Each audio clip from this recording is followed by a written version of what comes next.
Eure Anker Solix Solarbank macht surrende Geräusche. Ihr macht euch Sorgen, dass eventuell was kaputt sein könnte. Diese Angst kann ich euch nehmen. Und damit hallo, willkommen zu einem neuen Video. Ja, bei mir ist es nämlich jetzt gerade auch so der Fall. Ich habe die Anker Solix Solarbank 2 in der Pro-Variante und die macht so ganz leichte surrende Geräusche. Ich kann euch diese Geräusche jetzt mal demonstrieren.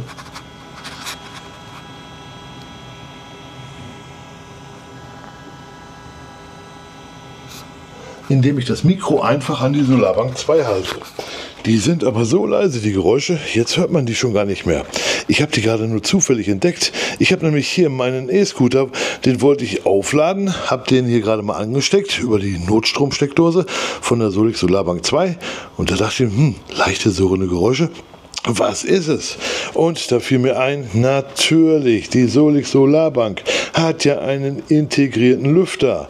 Wie heute ist es so brüllend heiß und der Solix Solarbank ist einfach nur warm und der Lüfter wird intern angeworfen, damit die Solix Solarbank einfach runtergekühlt wird.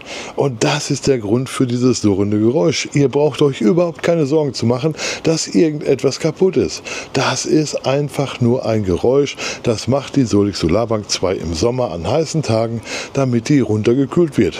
Und das war auch schon mein kurzes Video.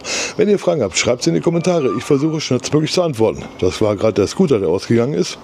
Und den YouTube-Kanal TV Solution, den dürft ihr gerne abonnieren.